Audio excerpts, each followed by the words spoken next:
Hello. Good morning बच्चों, कैसे हो? सब बढ़िया। चलो, तो जो आज का अपना टॉपिक होगा वो होगा असामान्य आणविक द्रव्यमान, एब नॉर्मल मोलिकुलर मास। इसके बारे में अपन बात करेंगे। ये क्या होता है, अपन ने जो इससे पहले एबनॉर्मल मास से जो बीच में इसकी आवश्यकता कैसे हुई उसके बारे में थोड़ा समझ लो। हम पढ़ चुके हैं अणुसंख्यक गुणधर्म, और अणुसंख्यक गुणधर्म से आगे जो अपन पढ़ेंगे वांट ऑफ का नियम जो चलेगा उसके अनुसार असामान्य अणुसंख्यक गुणधर्म अगला टॉपिक होगा अपने। ये दो पार्ट्स है इसके सॉल्यूशन के। जैसे ही सांद्रता समाप्त होती है तो दो पार्ट्स में ये डिवाइड हो जाता है। एक होता है अणुसंख्यक गुणधर्म और एक होता है असामान्य अणुसंख्यक गुणधर्म। अब जो अणुसंख्यक गुणधर्म अपन ने पढ़े हैं उनमें अपन क्या क्या पढ़ चुके हैं। वाष्प दाब में आपेक्षिक अवनमन अपन पढ़ चुके हैं, क्वथनांक में उन्नयन पढ़ चुके हैं, हिमांक में अवनमन पढ़ चुके हैं, प्रासरण दाब पढ़ चुके हैं। अब इनमें जब भी अपन ने मोलिकुलर वेट निकालना होता था, अणुभार निकालना होता था, तो वो वास्तविक अणुभार आता था। जैसे जितना उसका वास्तविक अणुभार होता है वही अपन को मिलता था। अब वो क्यों मिलता था? क्योंकि जब इस प्रकार का विलयन बनाते थे अपन, विलयन बनाते, विलायक में विलय डालते थे, तो ना तो वियोजन होता था और ना ही संयोजन होता था। तो उसका जो आयतन रहता था वो स्थिर रहता था, फिक्स रहता था। और इसके लिए कुछ शर्तें भी अपन ने पढ़ी थी कि विलय का आणविक द्रव्यमान होता है वह अणुभार उसका सही आता था। इसके लिए जो शर्तें थी, विलयन का तनु विलयन के लिए पढ़ते थे अपन। और ये जो विलयन थे सारे वो राउल्ट नियम का पालन करते थे। दूसरी बात यह कि विलयन का वियोजन एवं संयोजन नहीं होता है। इस प्रकार के अणुसंख्यक गुणधर्म कहलाते थे, जो भी प्रॉपर्टी इसके अंदर थी। अब उसका जो अणुभार आता था वो कैसा आता था इनमें, ये बात ध्यान में रखना है कि जो भी अणुभार इसमें काम में लिया जाता था वो वास्तविक अणुभार काम में लिया जाता था। और यदि किसी भी विलय कंपोनेंट का अणुभार वास्तविक न रहे तो वो अणुभार असामान्य आणविक गुणधर्म कहलाता है। असामान्य आणविक अणुसंख्यक गुणधर्म के अंदर क्या होता है, जैसे मेरे पास ये कोई कंपाउंड है, यौगिक है या विलय है, जिससे मैं क्या बनाऊंगा, विलयन बनाऊंगा। अब ये जो विलयन बनाऊंगा तो ये विलयन क्या होगा बेटा, इसका दो प्रकार से काम होगा। या तो ये वियोजन होगा या इसका संयोजन या संगुणन होगा। ये दोनों प्रोसेस इसमें साथ साथ चलेंगे।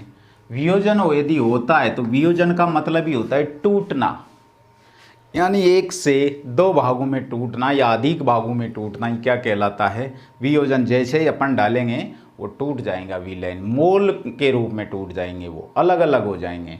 और यदि जो संयोजन होगा, संयोजन में क्या होगा, डाइमर बन जाते हैं। जैसे एसिटिक अम्ल है, एसिटिक अम्ल का डाइमर बन जाता है तो इसका जो अणुभार 60 आता है वो डबल हो जाता है, 120 हो जाता है।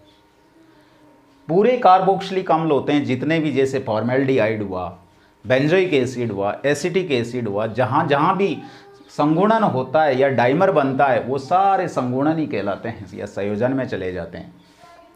वियोजन में जैसे यहाँ पे देखो ये 4 है, मान लो मेरे पास 4 अणु है कोई भी, तो उस 4 का वियोजन हुआ तो एक के 2 हो गए, ये टूट गए, तो ये कितने हो गए, 4 से 8 हो गया। इसे क्या कहेंगे अपन, वियोजन कहेंगे। और जो 4 से कितने बने, ये 2 बन गए, ये जुड़ गया, ये जुड़ गए और 4 से मिलकर क्या हो गए, 2 बन गए। तो ये क्या हुआ, ये संयोजन हो गया या संगुणन हो गया, इसको ऐसे बोलते हैं। अब जहाँ संयोजन या संगुणन या वियोजन होता है वो ही असामान्य अणुसंख्यक गुणधर्म कहलाएगा। ये बात अवश्य ध्यान रखनी है। अपना ये पोर्शन पढ़ चुके अपन, ये सारा पोर्शन खत्म हो चुका है। जो अगला पोर्शन है, 2 ही पोर्शन सॉल्यूशन में होते हैं। या तो उसकी सांद्रता होती है जिसकी 10 यूनिट्स अपन ने पढ़ी थी, और उसके बाद हमने पढ़े थे अणुसंख्यक गुणधर्म, और आगे जो अब पढ़ेंगे वो पढ़ेंगे असामान्य अणुसंख्यक गुणधर्म। 3 पार्ट्स में सॉल्यूशन चैप्टर खत्म हो जाता है। ठीक है बच्चों, तो अब जो ये मोटी मोटी बातें आपने देखी तो अपन इसको थोड़ा सा डिटेल, अब इसको पढ़ने से पहले अपन को इसका असामान्य आणविक द्रव्यमान पढ़ना पड़ेगा कि वो होता क्या है, वास्तविक आणविक द्रव्यमान से अलग आता है वो। इसी वजह से उसे असामान्य, उसका एब नॉर्मल, उसका व्यवहार वैसा नहीं होता, सत्य नहीं होता वो। डाइमर में कन्वर्ट हो जाता है, मतलब मेरा कहने का मतलब वो वास्तविक नहीं होता वो। चलो तो आप एडिंग डाल लो, इसे कुछ नहीं उतारना नहीं है बेटा, इसको केवल इस समझाने के लिए तुम्हें बताया है। अब एडिंग डाल लो आप असामान्य आणविक द्रव्यमान या एबनॉर्मल द्रव्यमान किसे कहेंगे। कोई भी तनु विलयन होगा, तनु विलयन में जो विलय होता है उसका संगुणन या वियोजन हो जाता है, तो जो उसका विलय का अणु बाहर होता है वो वास्तविक से भिन्न आता है या वास्तविक से अलग आता है। ऐसे अणु बाहर कोई असामान्य आणविक द्रव्यमान कहते हैं। एक बार और सुन लो, किसी भी तनु विलयन में विलय के अणुओं में संगुणन या वियोजन हो जाता है, एसोसिएट या डिसोसिएशन हो जाता है, तो जो विलय का अणु बाहर है वो वास्तविक अणु बाहर से अलग आता है। इसे ही असामान्य आणविक द्रव्यमान या एबनॉर्मल मोलिकुलर मास कहते हैं। ठीक है, मैं लिखवा दूं परिभाषा, चलो लिख लो थोड़ा सा। किसी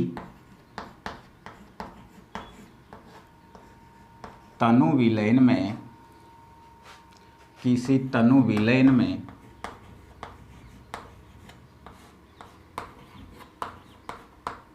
किसी तनु विलयन में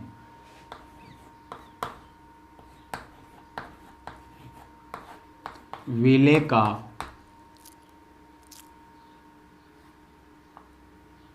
किसी तनु विलयन में विलय के या ऐसे लिख लो बेटा, विलयन में वियोजन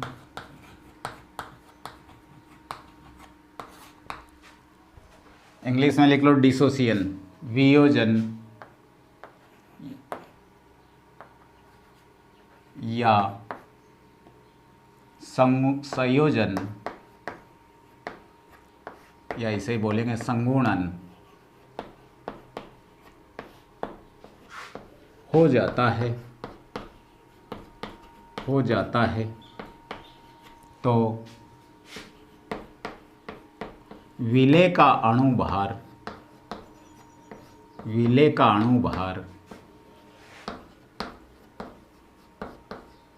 वास्तविक अणु बाहर से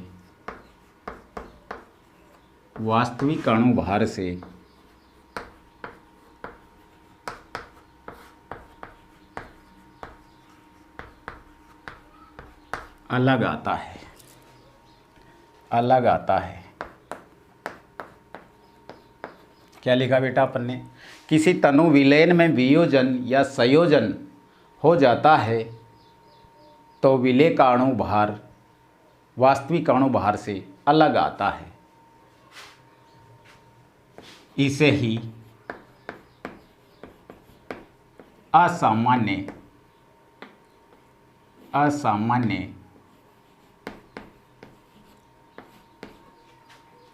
आणविक द्रव्यमान कहते हैं।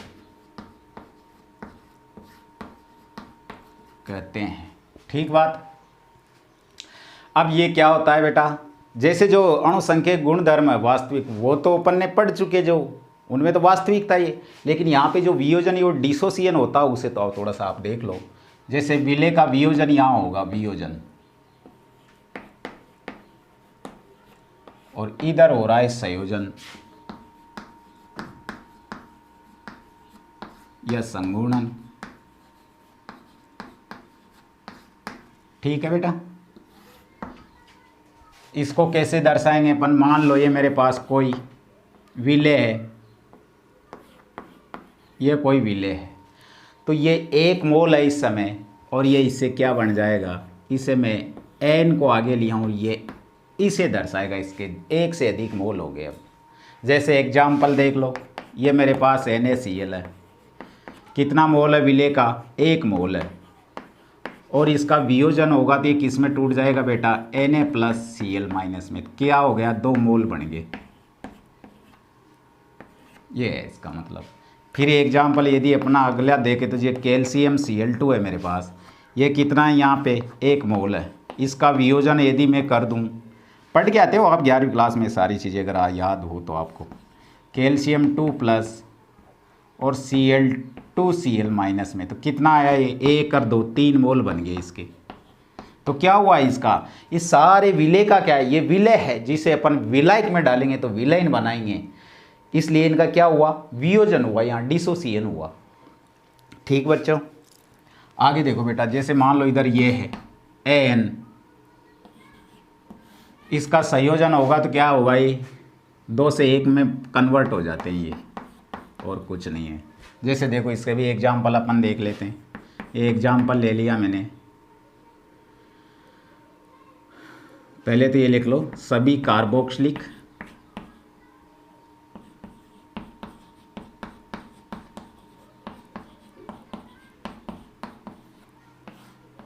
अम्ल जिनमें द्विलक बनने की प्रवृत्ति होती, द्विलक बनने की प्रवृत्ति होती है।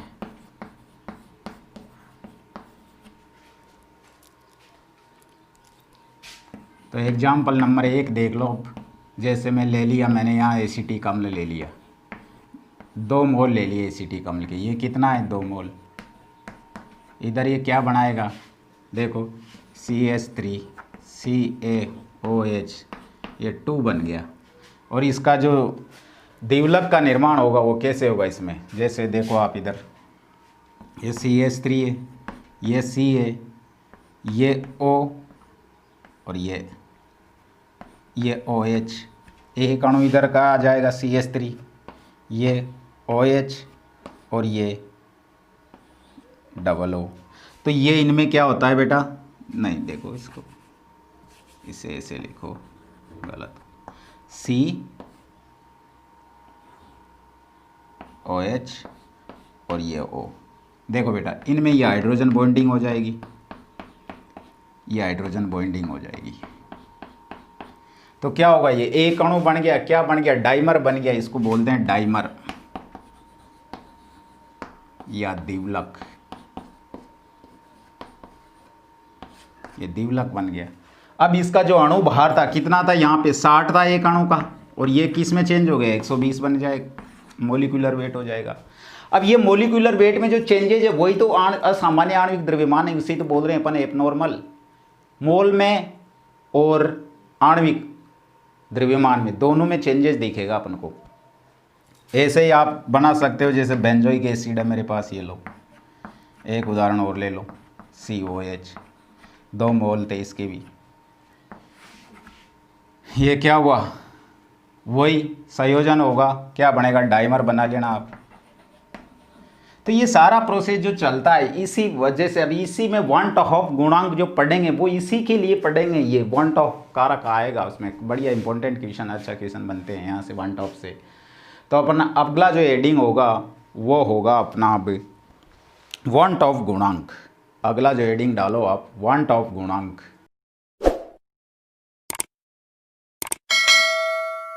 बात कर रहे थे तो वन ऑफ गुणांक, तो उससे पहले अपन एक बार और देख लेते हैं असामान्य अणुसंख्यक गुणधर्म।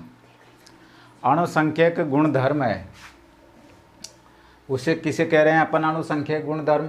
अपन ने सामान्य अणुसंख्यक गुणधर्म इससे पहले पढ़े तो उसमें बात कर रहे थे अपन कि जो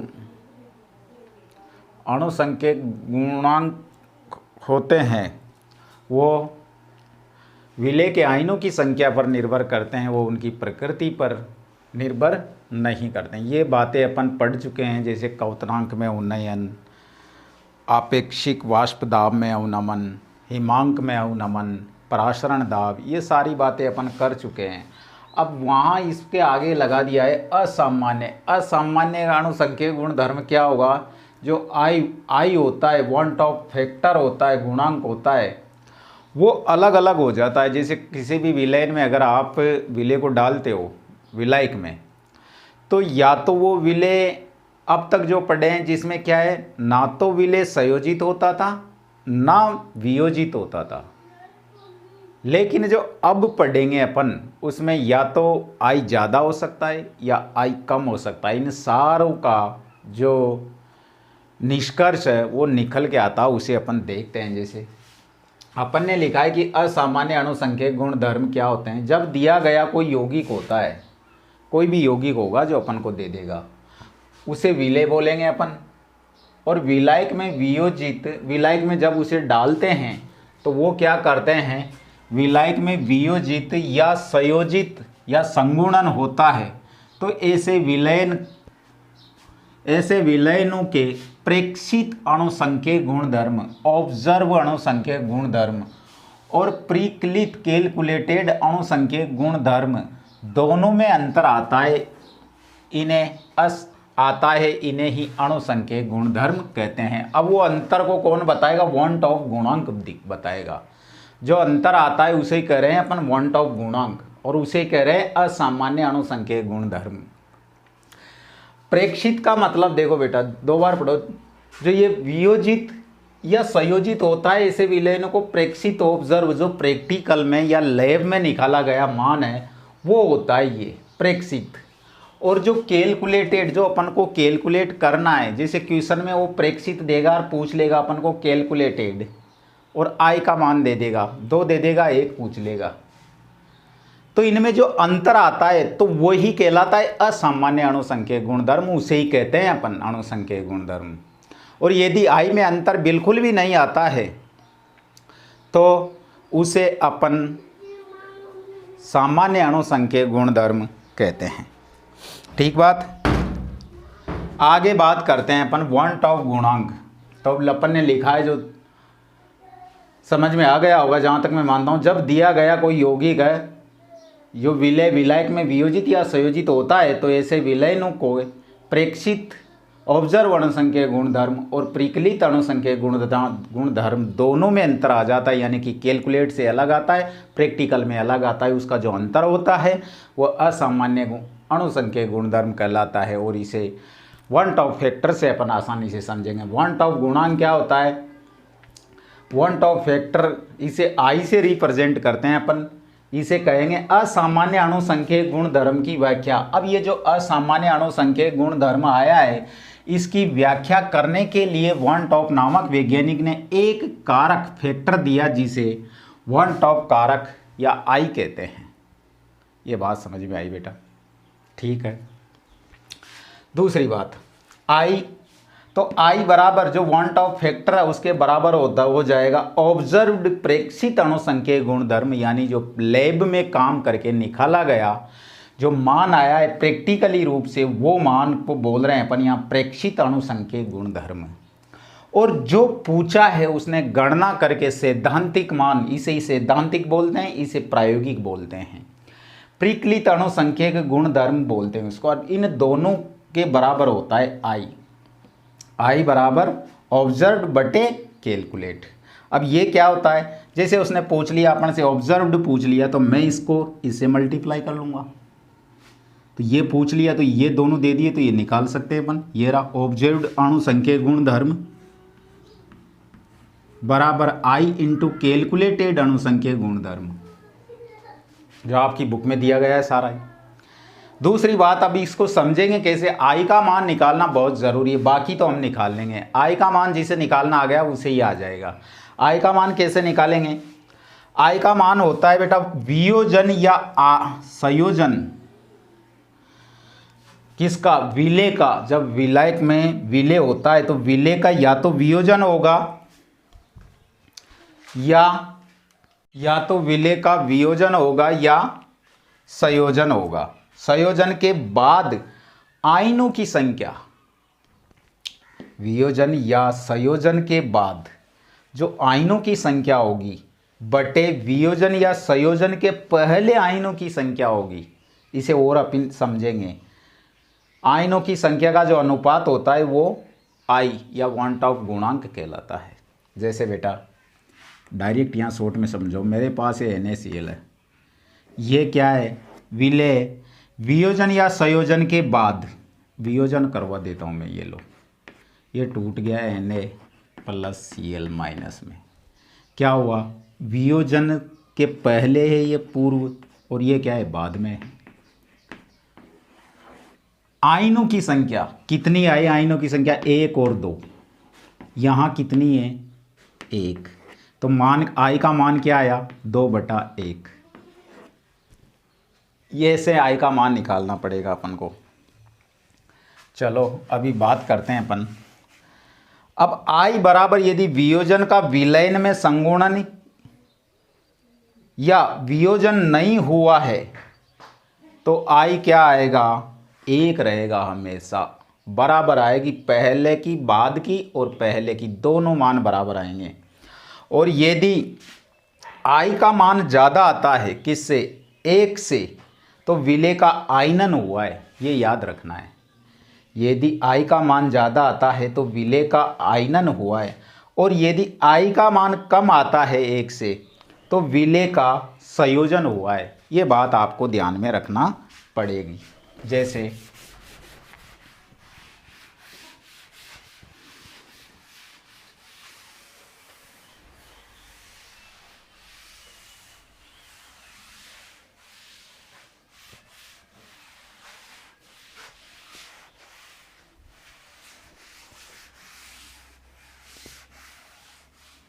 इसे देखो बेटा, जैसे आई का मान निकालने का मैं पहला एग्जाम्पल लेता हूँ। मेरे पास एग्जाम्पल है NaCl, बता दिया वैसे मैंने।